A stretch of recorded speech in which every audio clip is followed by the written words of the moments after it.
Alright, let's dive into something that's been buzzing in the tech world lately. Meta's Ray-Ban display glasses just got their first major OS update.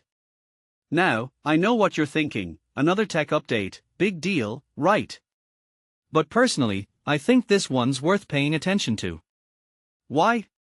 Because it's not just about adding a few new features, it's about Meta trying to redefine how we interact with wearable tech. And let's be honest, $800 glasses need to justify their price tag beyond just looking cool. First off, the update brings widgets, minigames, and a bunch of other stuff.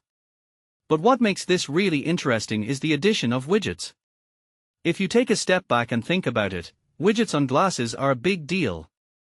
They are not just a gimmick, they are Meta's way of saying, hey, we're serious about making this a functional device, not just a novelty. The widgets include things like reminders, calendar events, weather, and stocks. Sounds basic, right?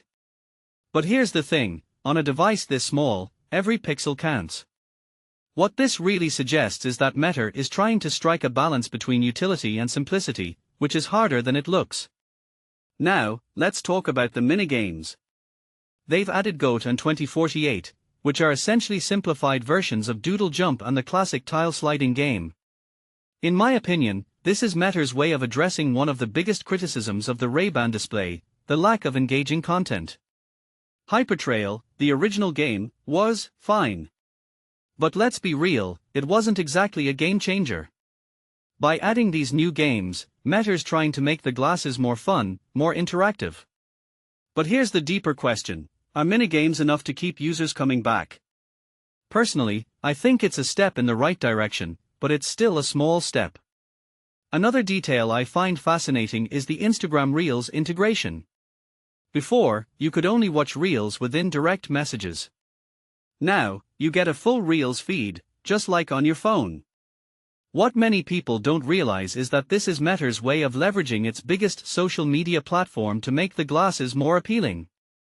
It's a smart move, but it also raises a bigger question. Are we ready to consume short-form video content on our glasses? From my perspective, it's a risky bet. Sure, it's convenient, but it also feels like Meta is pushing us toward a future where we're constantly plugged into their ecosystem. Is that a future we want? Then there's the calendar app and live captions for phone calls. These features feel like Meta's attempt to make the glasses more practical for everyday use. The calendar app, in particular, is a smart addition because it ties into Meta's ability to access your Google or Outlook calendar.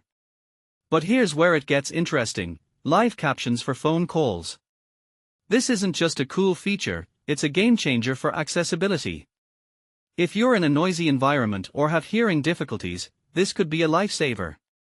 What this really suggests is that Meta is starting to think beyond just the tech-savvy early adopters and is trying to make the glasses useful for a broader audience. Finally, let's talk about the Spotify Soundtrack Your World feature. This is where things get a bit Meta.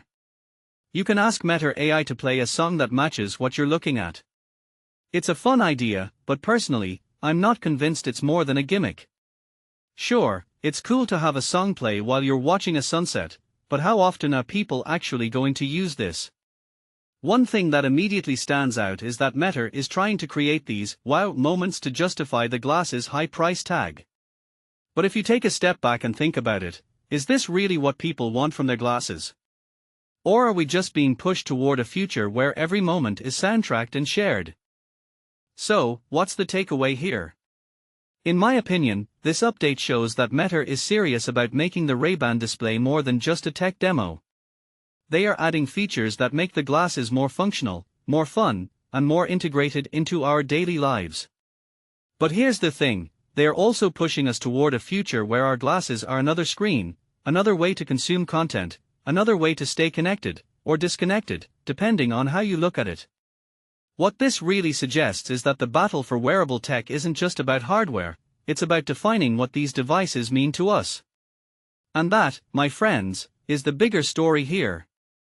What do you think? Are these updates enough to make you want a pair of $800 glasses? Or is Meta still just trying to figure out what these glasses should be? Let me know in the comments below.